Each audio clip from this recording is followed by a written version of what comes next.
Buenos días a todos, bienvenidos a la 10ª versión de nuestro seminario Diálogos en Salud. El tema del día de hoy es Atlas de Variaciones Geográficas en Salud. Es importante mencionarles que los atlas de variaciones geográficas constituyen una herramienta para georreferenciar las condiciones de los sistemas de salud y las condiciones de salud de la población. Brindan una información de carácter descriptivo, pero también analítico, y buscan identificar si existen diferencias en la atención en salud y en la distribución y uso de los recursos. Asimismo, podemos identificar cuál es la magnitud de esas diferencias y si esas variaciones son justificadas o no. Igualmente es importante mencionar que los resultados son muy útiles para la toma de decisiones en política pública, pero también para hacer cambios en la práctica médica. Por otra parte, podemos decir que los atlas de variaciones geográficas se constituyen en herramientas importantes para hacer comparaciones a nivel internacional y a nivel regional en cuanto al uso de servicios y de prácticas médicas también.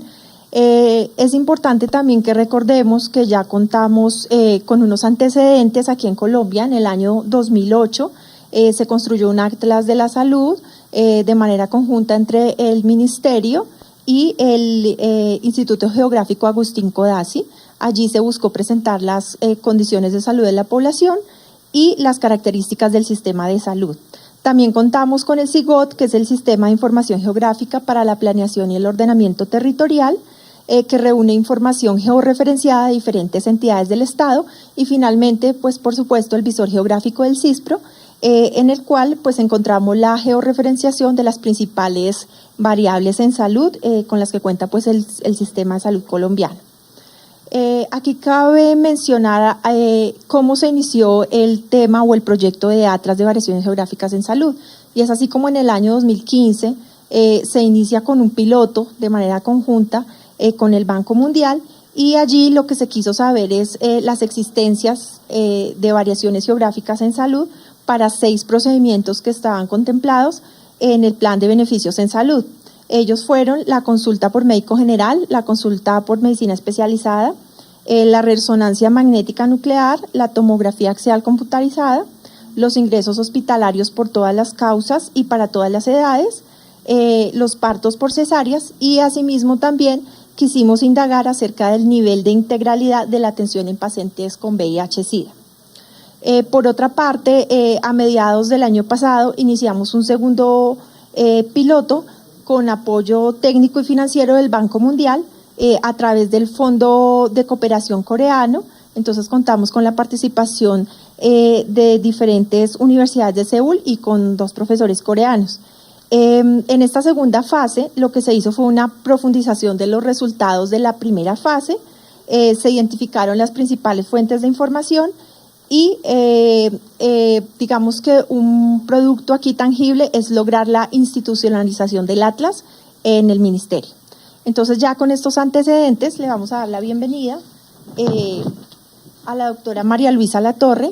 Ella es médica de la Universidad Juan N. Corpas, especialista en Administración en Salud con énfasis en Seguridad Social de la Pontificia Universidad Javeriana, doctora en Salud Pública de la Universidad Nacional. Fue directora de Estudio e Investigación en Salud del Centro Nacional de Consultoría, consultora en Seguridad Social de la OEI, trabajó también en la Secretaría Distrital de Salud, fue directora del programa Así Vamos en Salud, asesora para diferentes organismos internacionales, investigadora y profesora de cátedra en la Facultad de Medicina de la Universidad de los Andes, y por supuesto pues asesora del Banco Mundial. Dentro de los otros autores que participaron en la construcción de este proyecto se encuentran el doctor Axel Arcila. Él es economista, magíster en economía y actuario de la Universidad Nacional de Colombia. Él participó en el Centro de Investigaciones para el Desarrollo, trabajó también en la Secretaría de Educación Distrital y en otros cargos como actuario en diferentes instituciones relacionadas con los seguros. Y finalmente el doctor Eduardo Andrés Alfonso, que nos está acompañando desde Alemania. Él es economista, ingeniero de sistemas y magíster en economía de la Universidad de los Andes. Actualmente cursa su doctorado en Alemania y ha trabajado con el Ministerio de Salud, el BID, el DNP y también es consultor del Banco Mundial y de la Organización Mundial de la Salud. Entonces le damos paso a la doctora María Luisa. Gracias, Patricia. ¿Cuánto tiempo tenemos? 45 minutos, listo. Entonces, no está. ¿Y en el de allá se puede proyectar? Bueno, pero yo les voy contando lo que van a encontrar en las primeras diapositivas y es lo que yo les voy a mostrar es todo el hilo que conduce a unas conclusiones que están al final y que fue el trabajo que hicimos desde el 2015, como les contaba Patricia, que tiene que ver con esa prueba piloto inicial, que más que una prueba piloto fue como el primer escalón en un atlas de variaciones geográficas, que es responderse a la pregunta de si realmente existen las variaciones geográficas en Colombia en alguno de los procedimientos. Este de cesáreas es especialmente sensible y bonito y yo creo que les va a encantar. Como les comentaba Patricia y como ustedes saben, un atlas básicamente, imagínense esos atlas que teníamos en las casas donde uno va pasando hojas y salen los mapas grandes, es eso, es poder, y que uno tiene uno con los ríos y otro con las montañas y otro que ya están los departamentos. Eso es lo que más o menos les vamos a mostrar, como uno primero tiene uno y sobre ese construye otra posibilidad y todo con base en hipótesis. Uno va lanzando hipótesis que van surgiendo y que, como vamos a ver más adelante en este tema de cesáreas, fueron producto de una reunión con expertos, una reunión muy buena que tuvimos aquí en el Ministerio, donde salieron un montón de ideas que fue lo que nos hizo mirar cuál era el camino por el que debíamos seguir. Entonces, ya con esta idea, el Atlas de Variaciones Geográficas tiene como distintas etapas. Una, como les decía, es esa primera de hacer unos ajustes, especialmente por sexo y por edad de la población. Se necesitan además bases de datos robustas, muy grandes, para poder mirar si sí hay diferencias que sean realmente significativas entre una zona geográfica u otra. Nosotros para este ejercicio escogimos, pues digamos, hemos estado todo el tiempo trabajando con el Ministerio, con Mary especialmente, y escogimos la zona geográfica que fueran los departamentos y el distrito capital, los 32 departamentos y el distrito capital. Así que los resultados que van a ver son a nivel departamental. Hicimos varios de los ejercicios también a nivel municipal, pero digamos que dejamos como la zona geográfica de estudiar el departamento. Luego de ya tener uno, cómo vamos a distribuir la población, cómo la vamos a estudiar, ya sabiendo que era por departamento, con el Ministerio se escogieron cuáles eran esos procedimientos que son los que les contó Patricia. O sea que este tema de cesáreas viene desde el primer ejercicio que hicimos. Posteriormente, ya entonces digamos, sabemos que es por departamentos, que el tema es cesáreas, empezamos a mirar fuentes de información. En el primer ejercicio que hicimos, lo hicimos tanto con estadísticas vitales del DANE como con la base de datos de suficiencia. Y comparamos el ejercicio. La base de datos de suficiencia únicamente tomamos los nacidos vivos en 14 EPS del régimen contributivo. Pero cuando comparábamos los resultados de estas 14 EPS del régimen contributivo con el contributivo de estadísticas vitales, pues los resultados realmente eran parecidos y encontramos que estadísticas vitales del DANE realmente es una fuente inmensa de información. Está además desde el año 98, esas bases de datos están muy buenas y pudimos trabajarlas pues con mucho gusto y a mucha profundidad porque realmente son bases de datos buenas y han ido mejorando en el tiempo y yo creo que como en todo, entre más usemos esas bases de datos, pues cada día van a ser mejor. Entonces teníamos las bases de datos de suficiencia que entre otras, por ejemplo, en lo que es estadísticas vitales del DANE no podemos mirar nada de costos. ni tampoco miramos cómo se comporta el tema de las instituciones. Entonces, para mirar, y tampoco los diagnósticos previos a la cesárea. O sea, ¿qué tenían en la cabeza los ginecobstetras que estaban viendo a su señora, a la señora, para decir a esta señora hay que hacerle una cesárea? O sea, ¿cuáles eran esos diagnósticos?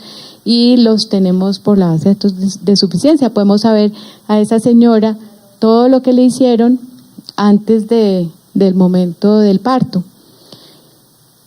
La otra que tuvimos en cuenta, las otras bases de datos, pues fue el REPS, para poder caracterizar las instituciones prestadoras de servicios de salud, mirar cuáles tenían servicios de ginecobstetricia como tal, instaurados, grandes, cuáles eran públicas, cuáles eran privadas, las camas de hospitalización, las que tenían cuidado intensivo neonatal, las que tenían salas de partos o salas quirúrgicas dentro del departamento de ginecobstetricia, etcétera. Entonces ya, digamos que básicamente estas son las 3 fuentes de información que tomamos para hacer este trabajo. Y hicimos otra cosa interesante que fue también ir comparando con otros países de la OCDE, con otros estudios hechos en otras partes del mundo en el tema concreto de cesáreas, para mirar de ahí qué podíamos concluir con lo que íbamos encontrando en Colombia. Luego, digamos que el paso a seguir ya es construir hipótesis. Primero, mirar cómo se comportan los partos y las cesáreas en Colombia. Yo creo que para ninguno de ustedes es ajeno saber que han ido en aumento las cesáreas en una forma impresionante. De manera que para el año 2014, que fue el corte que hicimos para este trabajo, no habían salido todavía estadísticas vitales del 2015, prácticamente estábamos llegando al 50%. Está como en 46 y pico %. Igual yo la tengo acá, pero muy chiquito, no creo que alcancen a ver. No sé si verá.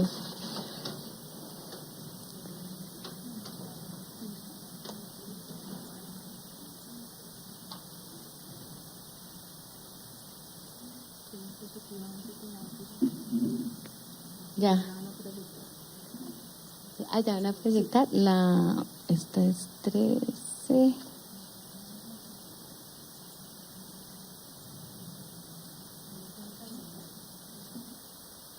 Ponla así como la 8, 9. Ya. Bueno, perfecto. Ahí les estaba contando de las bases de datos que usamos y todo lo que dice un certificado de nacido vivo, que de verdad es una información impresionante. Y lo que vimos en REPS, sigue. Y miramos cuáles eran por CUPS los códigos que íbamos a usar. Pasa a la siguiente. Y también en estadísticas vitales encontramos que para el tipo de parto hay 4 opciones. Antes de seguir, les quiero decir que no es tan fácil el lenguaje. Bueno, uno dice parto y se imagina pues un parto espontáneo, natural, vaginal, etcétera, pero realmente parto es el nacimiento del bebé y puede ser parto por cesárea o parto espontáneo o normal. Para fines de esta exposición, y espero no equivocarme mucho porque cada vez le pongo un apellido distinto, pero vamos a usar esta definiciones que tiene las estadísticas vitales del DANE en sus certificados de nacido vivo, que hay estas 4 opciones: espontáneo, cesárea, instrumentado e ignorado. La siguiente.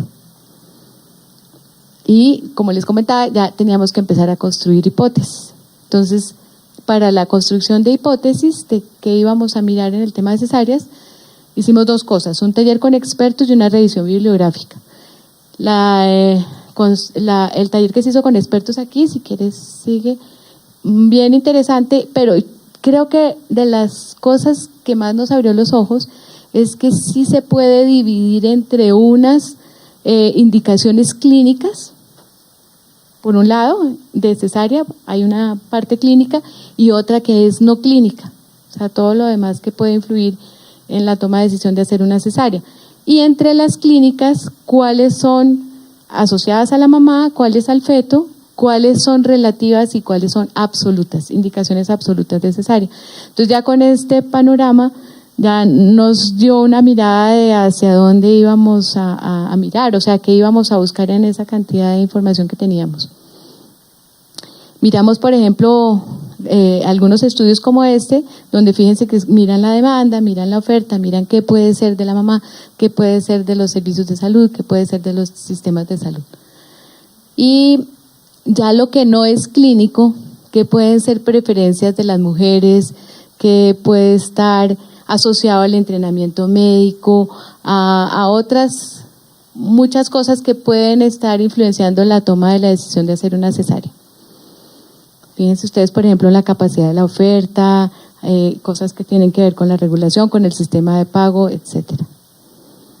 Estas fueron algunas de las frases, igual la presentación les queda a ustedes para pasarlo un poquito más rápido, pero de lo que nos comentaban los expertos, y hay algo que sí me llamó mucho la atención, que es esta primera: ante la posibilidad de una demanda se prefiere enviar a cesárea antes que tomar el riesgo. Y ellos nos contaban que, por ejemplo, médicos generales, incluso rurales, que están en sitios alejados, después se moría el bebé o tenía alguna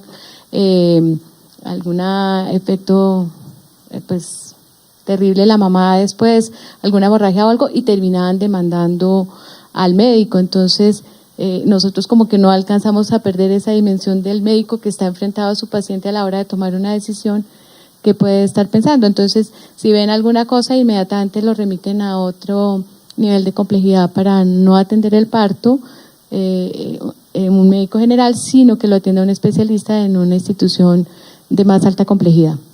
La siguiente.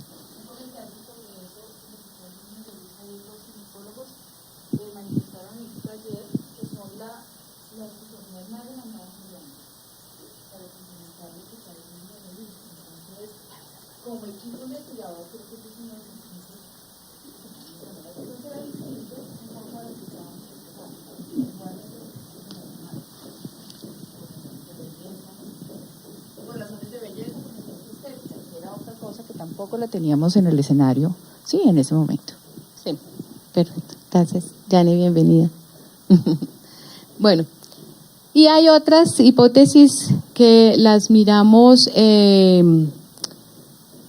a través de la bibliografía. Hay una fuente de información bibliográfica que me encantó, que son las guías de práctica clínica de acá, porque como son hechas, cada pregunta de las guías de práctica clínica son revisiones sistemáticas de la literatura con alta evidencia.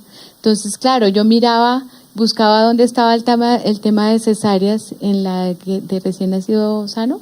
¿Hay una o de parto? Bueno, hay una de atención del parto, bueno.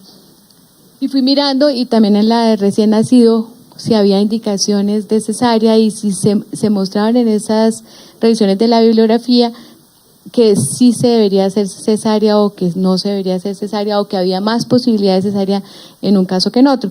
Y entonces miramos todo lo que encontramos en la bibliografía y bueno, estas son que fuimos hallando también en Colombia en cuanto a lo que tiene que ver con los costos, etcétera, y al desconocimiento de criterios de interpretación en general, al mal uso de las tecnologías disponibles. Por ejemplo, en esa que les comento de la guía de práctica clínica, dice que se pueden aumentar las cesáreas, o se han visto en estudios aumento de cesáreas cuando se hacen muchas ecografías, y si se hacen al final, entonces pueden pensar que hay una desproporción cefalopélvica o cualquier cosa, y ya de una vez programa la cesárea. Entonces que ya como el uso exagerado de tecnologías puede aumentar el hecho de que haya más cesáreas. La siguiente. Bueno, estas son de la bibliografía, la que sí, que era lo que les comentaba. La cesárea previa la encuentra uno por todos lados, mujeres mayores de 35 años primigestantes, la falta de anestesia epidural durante el trabajo de parto, el número de hospitales y de camas per cápita, que en países o regiones con menores ingresos tienen tasas de cesárea más altas, o sea, la pobreza como que haría que haya tasas más altas, menor educación de la madre. Y bueno, ya para las indicaciones clínicas, nosotros lo que hicimos fue codificar por CIE-10, que es lo que ustedes están viendo ahí, para poder buscar los diagnósticos en la base de datos de suficiencia. Y bueno, ahí la primera hipótesis era si existían variaciones geográficas por el tema de cesáreas en Colombia. Entonces les quiero mostrar lo que encontramos por estadísticas vitales, y es que nacen más niños en el régimen subsidiado que en el contributivo, y hay más, como ven aquí, más nacimientos espontáneos que por cesárea, pero realmente ya estamos llegando al 50-50. Y esto es para comparar suficiencia con estadísticas vitales y ver las diferencias. Pero como les comentaba, si uno mira, ya se concentra en lo que es solamente contributivo y contributivo, realmente las diferencias son mínimas. Y esta es la tendencia de cesáreas y partos en Colombia de los años 1998 a 2014. La tendencia siguió en aumento, pero ha disminuido, digamos, la fuerza hacia arriba ya para el año 2015, pero se ha mantenido en ascenso todos los últimos años. Y nosotros decimos, bueno, ¿y eso qué tan mal estamos comparando a otros países? Según la Organización Mundial de la Salud, se supone que debería ser el 15% de cesáreas del total de partos. Entonces, prácticamente ningún país cumple eso. Yo creo que eso lo tienen que reevaluar de todas maneras porque puede estar muy bajo, pero igual no es tan alto como Colombia. Sí hay una tendencia a aumentar el número de cesáreas, pero Colombia definitivamente está muy por encima y la tendencia ha sido mucho más hacia arriba. Y miren, cuando comparamos con países de la OCDE, si lo que tenemos es una tasa estandarizada de nacidos vivos, Colombia tiene 610 cesáreas, mientras que Finlandia tiene 181. Sí está muy alta. O sea, por más de que en general en los países también haya una tendencia a aumentar, en Colombia está muy alta. ¿Es Alemania 1, Alemania 2? Es que ellos tienen como dos regiones. Le podemos preguntar a Eduardo que él sí nos explique. Eduardo. No contesta. Y como nuestra pregunta era si sí existían variaciones geográficas, si uno lo mira, cómo son las tasas por departamento, pues sí, las diferencias son gigantescas. Y vamos a verlo sistemáticamente, es que los departamentos del Atlántico tienen las tasas más altas de la zona atlántica y del Caribe. Atlántico, Sucre, San Andrés y Providencia, Córdoba, Magdalena, Cesar, Bolívar. Gradiente norte-sur. Sí, impresionante. Pero puede ser también por perfil de ingresos, ¿no? Porque está más con la tendencia a las poblaciones más pobres, más necesarias. Pero eso es lo que vamos a ver. San Andrés, sí, ya vamos a mirar. ¿Qué relaciona? Sí. Y se hizo comparado también con países de América Latina, Colombia y otros países de América Latina. Sí, la anterior gráfica. Ahí sale la región de América la Latina. es América Latina. Si quieres, la devuelvo. Esa es América Latina. Pero igual llega hasta Norteamérica. Sí, porque en Norteamérica. Sí, América Latina tiene una tendencia, pero nosotros estamos por encima. Sí, ok.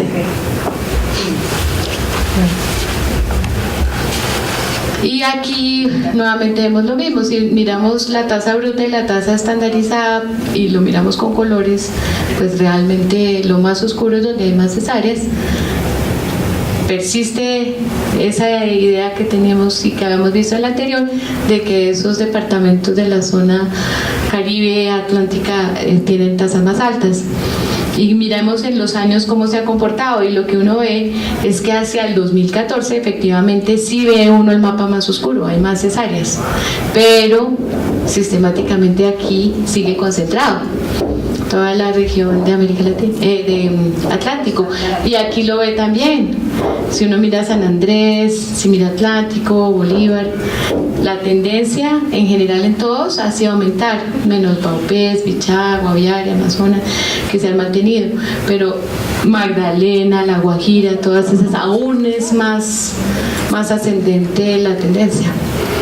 Y lo mismo, lo ve uno cómo ha sido el comportamiento de las tasas brutas, y si uno mira, pues se concentra, si bien allá había menos áreas, miren cómo se va concentrando aquí.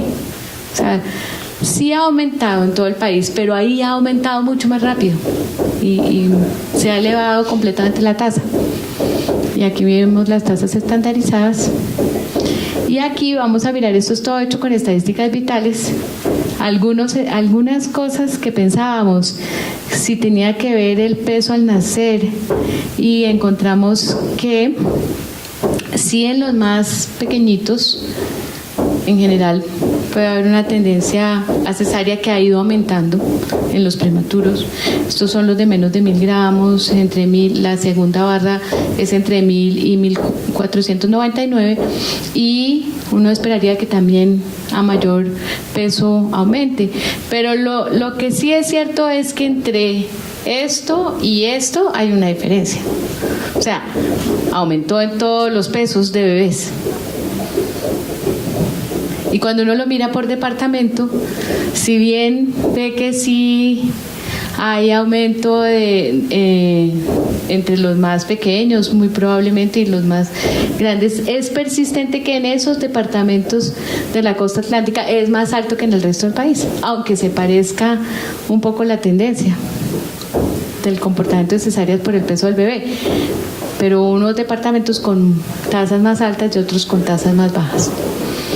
Este es en controles prenatales, que eso nos llamó muchísimo la atención, porque entre más controles prenatales, más cesáreas. Y fue persistente, hicimos de todo, ajustamos y se siguió manteniendo completamente. Que entre a mayor número de controles prenatales, aumentaba el número de cesáreas. Y mírenlo por departamento. Fíjense que los departamentos se comportan muy parecido. Lo que pasa es que unos tienen tasas más altas y otros tasas más bajitas, pero el comportamiento es similar.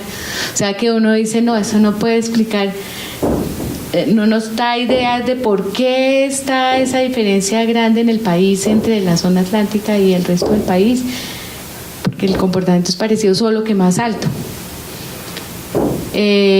Por edad de la mamá, ese también fue bien interesante, porque lo que encontramos es, bueno, hay más cesáreas, uno esperaría a mayor edad de la mamá, y sí, con el tiempo sí ve uno que aumentan entre más edad tiene la mamá, pero aumentan en todas las edades de las mamás. ¿Pero tiene una caída al final o...?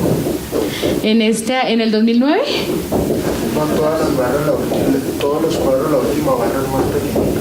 sí. Sí, pero muchas de las mujeres, porque ahí es de 50 a 54 años, que tienen bebés en esa edad, son multíparas, no son primigestantes. Entonces, eso puede influir, porque aquí solo cogimos todas las mamás y miramos la edad. Sí, entonces yo creo que podría ser por lo que son multigestantes. Sí, el quinto, el sexto. Sí. El comportamiento de la edad de la mamá por departamento de residencia, fíjense que tampoco explicaría, porque sí hay departamentos que tienen tasas más altas, pero el comportamiento es muy, muy parecido. Y hicimos un ejercicio porque encontrábamos que primigestante mayor de 35 años era indicación de cesárea, y que entonces pensábamos que de pronto estuvieran aumentando el número de mujeres que tienen su primer bebé después de los 35 años, pero es muy poquito. Sí hay una tendencia en el tiempo a aumentar las primigestantes mayores de 35, pero es tan bajito que eso no, definitivamente eso no impacta para nada, y no explicaría tampoco las variaciones geográficas. Esta es la tendencia de los nacidos vivos que ha tenido la madre por tipo de parto. Entonces, ahí está si ha tenido 1, si ha tenido 2, etcétera, o si ha tenido más de 7, que era de pronto lo que veíamos también en la edad, que en las multíparas, si tú ves, sí se va disminuyendo completamente la tasa de cesáreas en comparación con los partos espontáneos. Pero el comportamiento es muy parecido, y cuando uno lo mira por departamentos se comporta muy parecido. Este es por régimen de afiliación. Y esta es bien bonita porque si ustedes miran, en la segunda barra, que es la del subsidiado, siempre tiene menos cesáreas que el régimen contributivo. Pero si lo miráramos por departamento, no sé si la trae por departamento, creo que no, pasa a la siguiente, no. Igual, tampoco explica, también es muy parecido. Y esta es la tendencia de nacidos vivos por último año de estudio de la mamá, y uno ve que a mayor educación, más cesáreas. Y ya lo vamos a ver más adelante porque también es un tema bien bonito. Este sí explicaría en parte las variaciones geográficas, porque las mujeres más educadas sí se concentran en algunos departamentos. Ya lo vamos a ver cuando miremos el trabajo multivariado, el análisis multivariado. Eduardo, ¿estás ahí?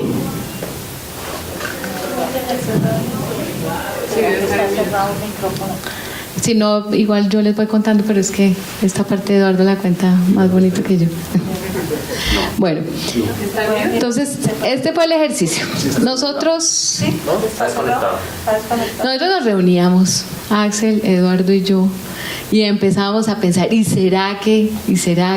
Y lanzamos hipótesis, si el bajo peso. Hola, Eduardo. Y con eso se fue haciendo un modelo. ¿Qué hicimos? Para gran parte del uso de este modelo fue mirar si eran unas indicaciones clínicas absolutas o relativas. Eso para nosotros era clave, saber cómo era el comportamiento en cuanto a los diagnósticos. Miramos, cuando no era muy claro el diagnóstico, si era una indicación clínica absoluta o relativa, miramos los demás diagnósticos que tenía esa mujer y de todo, pero no, eso no nos dio mayor información. Entonces, pero igual nosotros logramos clasificar, dijimos, estos son absolutos, estas son relativas, y así nos organizamos. Eduardo, si tú les quieres contar, pasa a la siguiente. Está la diapositiva de determinantes características de la madre, donde está lo de educación. Hola, ¿me escuchan? Ok, perdón, se me ha caído un poco la llamada, me había quedado, vi que antes me devuelvo, habían preguntado en algún momento que era Alemania 1, Alemania 2 en alguno de los slides, y son básicamente dos agrupaciones geográficas distintas. La primera es, hagan de cuenta, similar a los departamentos en Colombia, es una agrupación político-administrativa. Y la segunda son unas regiones un poquito más grandes, pero que no están definidas por características sociopolíticas, sino tienen una relación, digamos, con el sistema de salud, son como unas zonas sanitarias, por así decirlo. Entonces ya, digamos, salto de nuevo a esto. Este slide de los determinantes, es un poquito los resultados del modelo que construimos. Como saben en el slide anterior, es un modelo multinivel. ¿Qué fue lo que les cuento un poquito que intentamos hacer nosotros con el modelo, digamos? María Luisa creo que les contó ya en detalle que una de las primeras cosas que hicimos fue como construir lo que debería ser el modelo teórico, tratar de identificar cuáles son los posibles determinantes de esas variaciones geográficas, y después, digamos, a partir de ese modelo, digamos, teórico, si se quiere, tratamos de identificar información que nos permitiera poner a prueba las distintas hipótesis que estaban planteadas en ese modelo. Y por supuesto hay algunos temas en los que hay vacíos de información.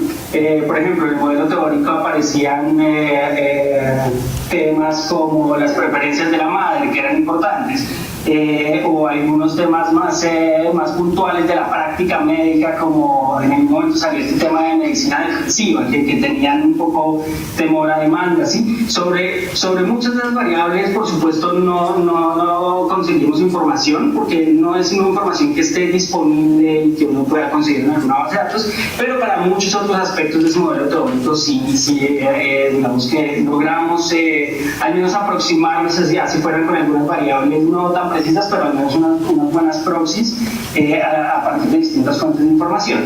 Y esta son los resultados asociados a las variables que tenían que ver con la madre.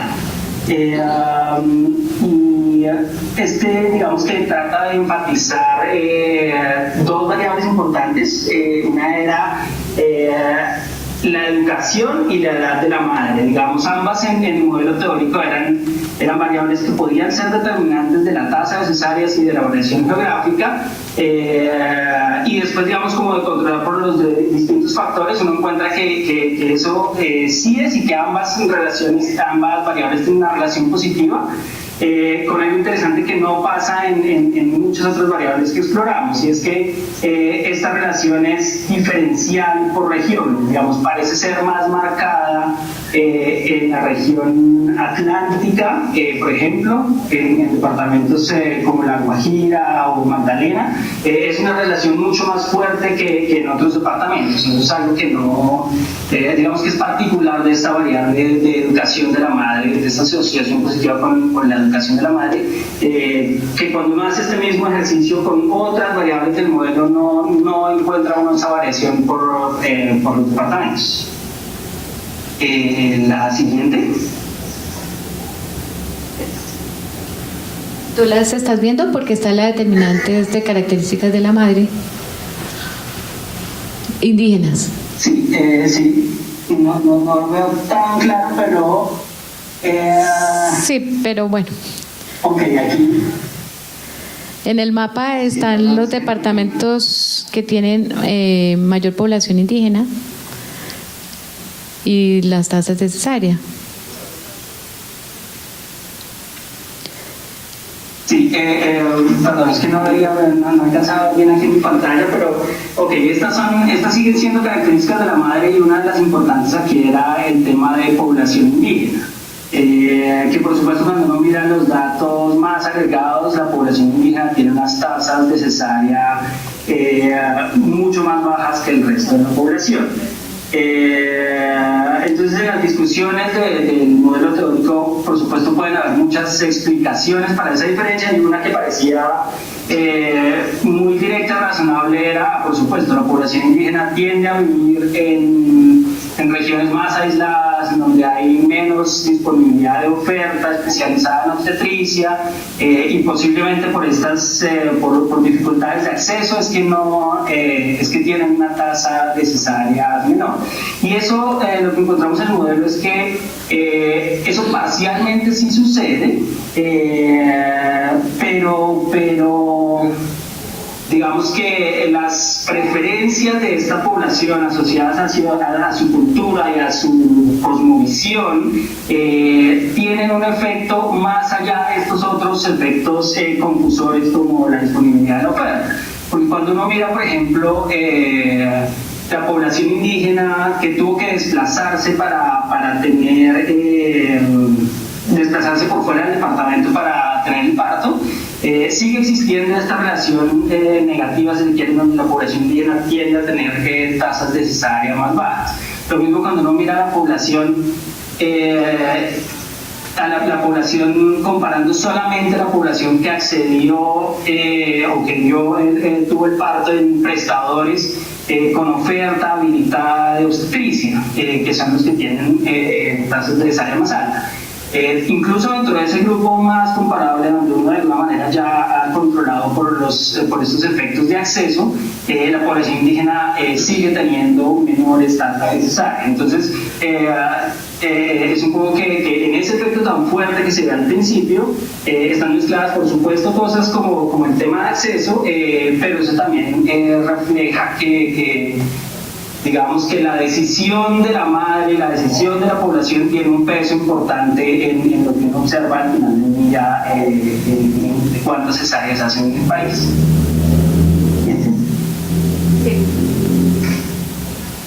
Y esta es la determinante de afiliación al sistema y prestador.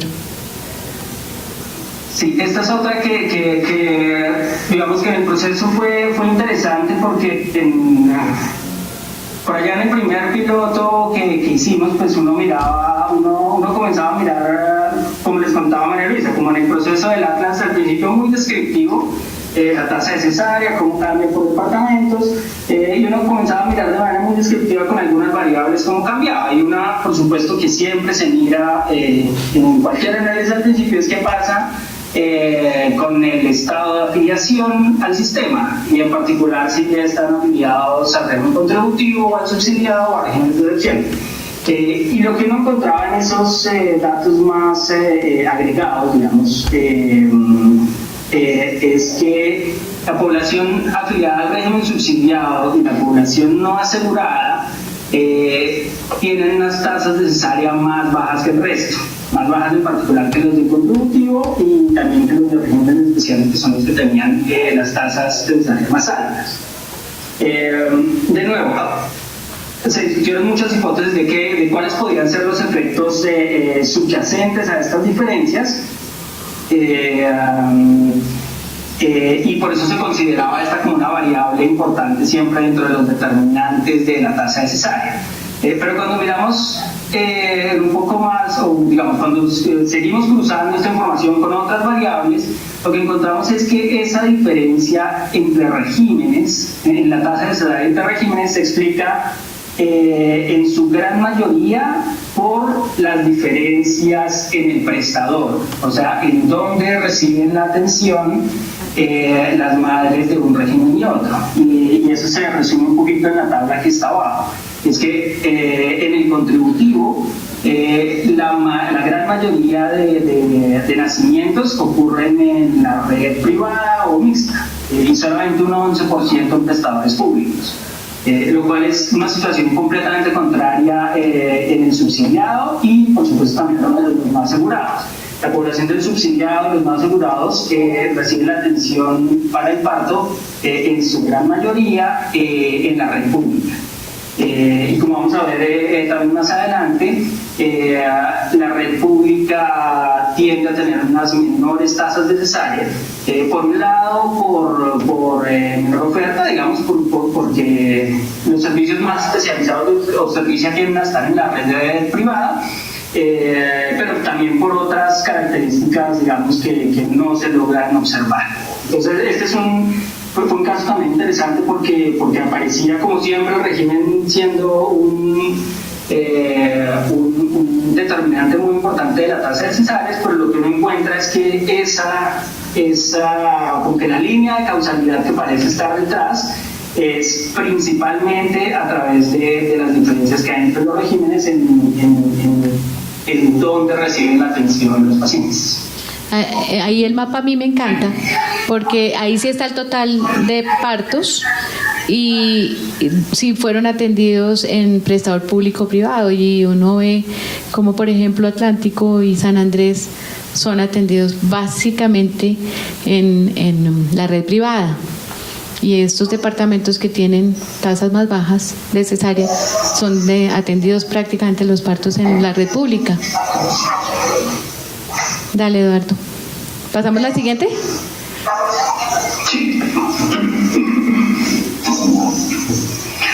El rol de prestador.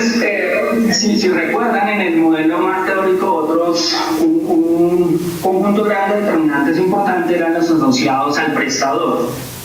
Y ahí teníamos muchos candidatos a ser determinantes, aunque por supuesto no tenemos datos para todas y cada una de las variables que están allí consideradas, pero aquí hay algunas para las cuales sí teníamos datos y que después terminaron, digamos, siendo importantes en el modelo.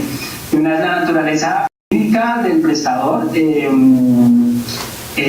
Como les decía, los prestadores públicos tienen una tasa de cesáreas, una probabilidad de tener un parto por cesáreas sustancialmente más baja que los privados, y por supuesto, como es de esperarse, cuando los prestadores están especializados en servicios de obstetricia, este fue un indicador que construimos basado en RES, pues por supuesto también tienen una mayor probabilidad de tener un parto por cesárea. Y en la parte de abajo se muestran los resultados de un indicador que construimos, porque en el modelo teórico también siempre, digamos que surgieron varias discusiones que podían haber incentivos financieros que estuvieran detrás de ese rápido crecimiento de la tasa de cesáreas en el país. digamos que se plantearon muchas hipótesis en ese sentido. Nosotros tratamos un poco de contrastar esa hipótesis construyendo un indicador de incentivos financieros, que lo que hicimos fue construir un indicador de precios relativos al interior del prestador. Entonces utilizamos la base de datos de suficiencia, ahí sabemos qué precio se le paga al prestador por un parto por cesárea y qué precio se le paga al prestador por otro tipo de parto.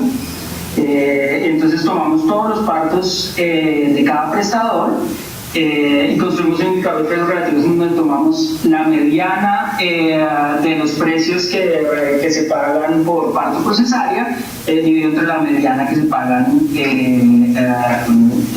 con los partos de otro tipo. Digamos, esa fue como la forma que tratamos de capturar los incentivos financieros que se darían al interior del prestador.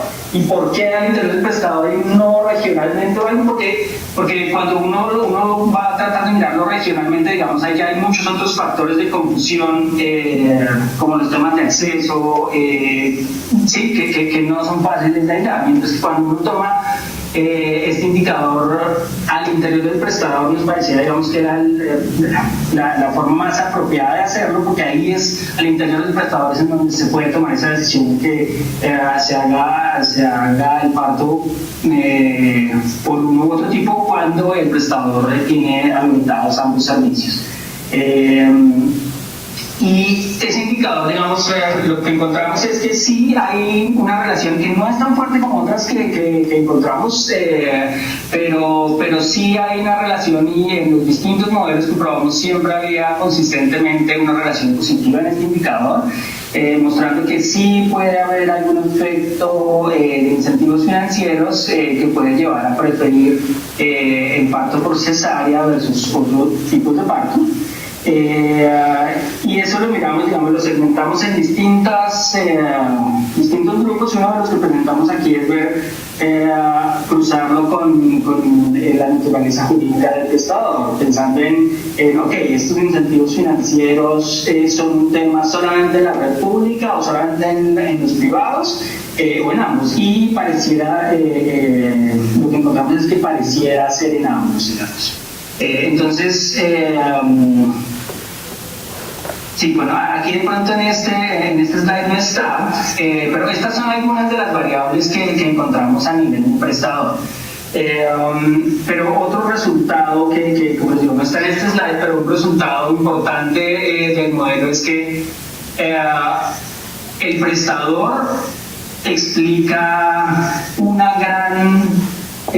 una alta proporción las variaciones geográficas que se ven en el país. Y estas variables capturan alguna de esa variabilidad, pero la mayor parte de esa variabilidad no la logramos observar. Esto, bueno, si les explico rápidamente, esto lo hacemos a través de, utilizando este modelo de modelo multinivel. Uno puede particionar más o menos, tratar de identificar qué fracción de la variabilidad geográfica es atribuible a estos distintos niveles que definimos, y el prestador era uno de ellos. Entonces, cuando uno incluye ese prestador en el modelo, digamos, uno encuentra que se explica una alta proporción de la variabilidad geográfica en la tasa de cesáreas en el país, aunque las variables específicas del prestador solo explican una parte. Entonces, eso lo que sugiere es que ahí hay, en el prestador, digamos, están muchas otras respuestas que todavía no podemos dar porque no observamos esa información, pero que se concentren allí. Entonces ahí pueden haber cosas como las prácticas médicas, digamos, que no tenemos información de eso. Por ejemplo, si en un prestador tienden a concentrarse médicos que vienen de las mismas universidades y tienen de alguna manera prácticas similares o digamos, un entrenamiento similar, eso es algo que, por ejemplo, no hemos podido, digamos, observar y para incluir en el modelo, pero es algo que se puede observar a nivel del prestador, y ese es como el tipo de cosas que pueden estar ahí en esa parte que no observamos, pero que sí explica una alta proporción de la variabilidad geográfica de la tasa de cesáreas en el país. Y otra cosa que nos comentaban incluso los expertos, Eduardo, es que los tiempos que le tiene que dedicar un equipo de salud en un hospital a una materna por el parto son muchísimo más largos que los de una cesárea. Entonces, si no hay un equipo que se pueda dedicar a eso, en 3 horas ya están diciendo este trabajo de parto no prosperó, parto distóxico, hagamos la cesárea. Pero si hubiera equipos, nos decían los expertos, si hubiera unos equipos con unas matronas acompañando y dejaran entrar a la familia, todo este tema del parto amigable, sería mucho más bajita la tasa de cesáreas por parto distóxico, entre otras. Pero eso no lo podemos ver, podríamos mirarlo en las historias clínicas, al cuánto tiempo de llegar la señora la valoraron y al cuánto tiempo la pasaron. Incluso en Bogotá hicieron un estudio y mostraban eso, que ya con 3 horas de trabajo de parto estaban diagnosticando un trabajo de parto distóxico y pasaban a cesárea. ¿Qué es parto distóxico? Pues que no va a prosperar.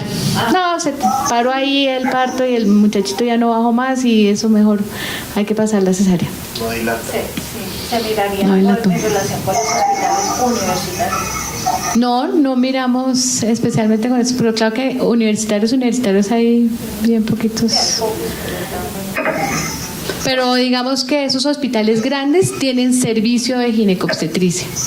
Y los hospitales que tienen servicio de ginecobstetricia tienen muchas más altas las tasas de cesárea, pero lejos de los demás, que son los que tienen estudiantes, tienen servicio de ginecobstetricia como tal. La siguiente. Ahí está lo de índice de precios relativos, Eduardo. ¿Se puede? Bueno, esto un poco ya les conté, estoy un poco explicando cómo se construía ese indicador de precios relativos, que como les decía era tomando la mediana de los valores que se pagan por cesárea y por otro, que es como lo que ven en el lado de la izquierda.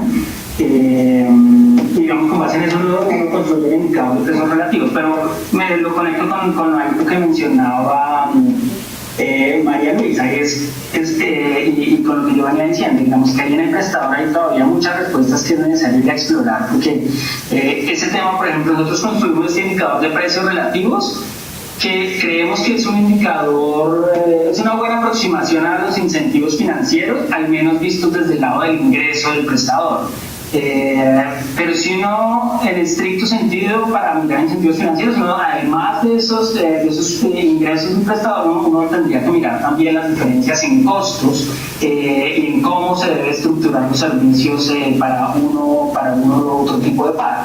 Y eso apunta a lo que decía María Luisa, digamos, porque eso también surgía en el modelo teórico que muchas veces por costos y por operatividad de los servicios de salud puede ser más conveniente organizar, digamos, la prestación hacia el parto por cesárea, pero eso es algo, digamos, que desafortunadamente pues no podemos todavía incluir en el modelo, que no tenemos datos de eso, pero que son cosas, respuestas que se pueden obtener yendo a los prestadores, digamos.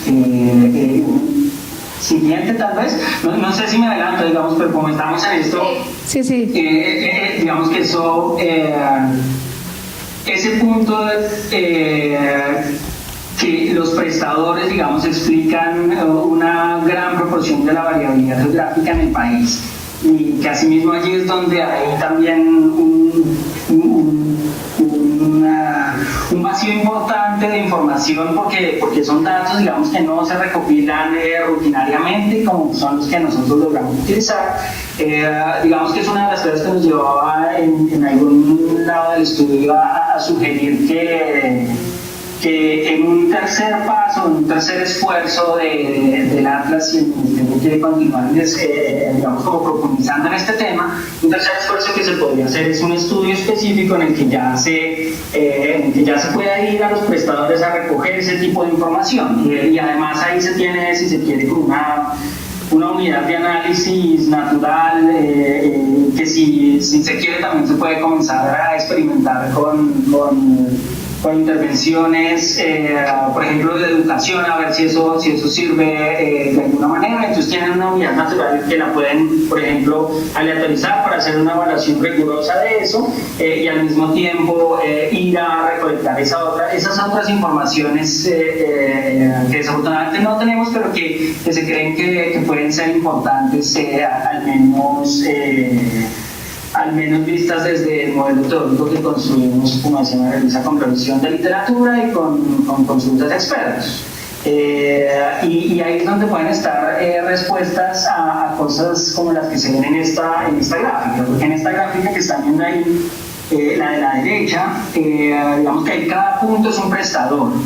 Ahí están solamente los prestadores filtrados que tuvieron más de 100 partos en el año, o más de 500 partos en el año, no recuerdo exactamente. Más de 200. Está filtrado para tratar de quitar esos casos extremos en los que siempre la tasa de cesárea es 1, pero es porque hubo un caso y hicieron cesárea. No, son, digamos que en general prestadores, digamos, que tienen un volumen importante. Sí, más de 200 entonces, en un año. Es un prestador. Y entonces en el eje vertical está la tasa de cesáreas que tiene ese prestador. Y en el eje horizontal el porcentaje de indicaciones absolutas de cesárea. Entonces lo que uno esperaba encontrar en esta gráfica era, como se ve, digamos, una relación positiva, porque por supuesto entre mayor proporción de pacientes que tengan indicaciones clínicas de cesárea, pues uno esperaría que hagan más cesáreas en ese prestador.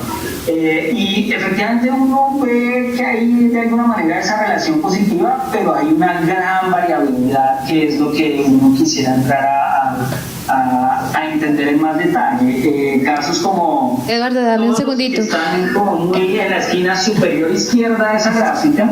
Son casos en donde, al menos por los diagnósticos reportados en la base de datos del estudio de suficiencia, casi ninguno o una proporción muy baja de esos partos tenía indicación absoluta de cesárea. Dame un segundo, Eduardo. Eduardo, dame un segundito. Que les quiero explicar es una cosa. El tamaño tiene que ver con la cantidad de partos y el color con la región. De manera que la región atlántica tiene el rojo, el amarillo es Bogotá y región central, el verde, oriental, el agua marina, Orinoquia y Amazonía el azul, y el moradito es de la región pacífica. Entonces estamos mirando ahí tanto la región donde queda ese prestador, el tamaño, o sea, la cantidad de partos por año de ese prestador, y adicionalmente lo que les estaba comentando Eduardo, ¿no? Entonces estos tendrían muy baja la indicación absoluta de cesárea, y esta es la tasa de cesárea de esos prestadores. Sigue, Eduardo. Sí, entonces por eso yo los llamaba la atención a casos como esos de la esquina superior izquierda de esa gráfica. Ahí hay prestadores que en principio, al menos con los datos que tenemos, no son pacientes especialmente complicados, no son parto de alto riesgo, no son ese tipo de casos, pero aún así son prestadores en donde más del 90% de los partos se hacen por cesárea. Y lo que les decía, estos no son prestadores pequeños. Según el tamaño, creo que son prestadores de al menos 1.000 o 2.000 partos en el año. Entonces, esa variabilidad en los prestadores es la que más explica la variación geográfica. La reunión está a punto de terminar en menos de 10 minutos. Y ahí es también donde hay que ir a buscar más respuestas si uno quiere seguir profundizando en ese tema, creemos nosotros. Y por eso, digamos, ahí me alertaba un poquito a una de las, si se quiere, recomendaciones que hacíamos en el documento. Era el Ministerio puede, digamos, por supuesto, elaborar más sobre esto y probablemente diseñar un estudio en el que ya se concentren prestadores específicos, puede hacer un muestreo seleccionando los prestadores, seleccionando una muestra entre los prestadores que tienen tasas más altas para entender qué es lo que está pasando y cuáles pueden ser esos otros factores que aún no podemos observar, que no son datos que se recopilan rutinariamente, pero que pueden estar determinando, digamos, esas variaciones y esa alta tasa de cesáreas en el país.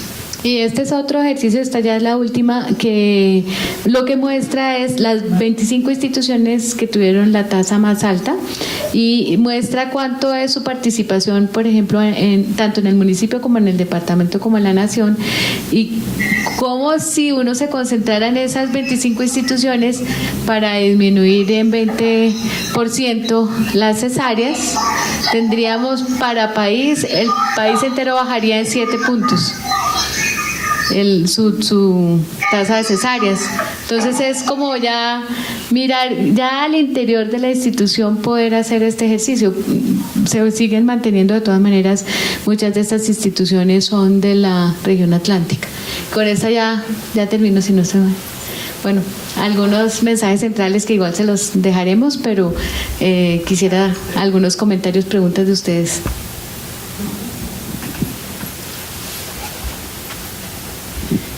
Bueno, a continuación entonces comentamos con las preguntas que tenga el público. Por favor, les pido que se identifiquen y pues hagan su pregunta.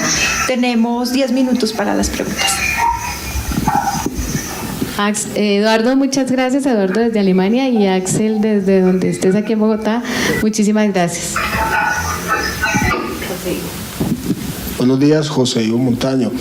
De pronto, pues, un par de comentarios.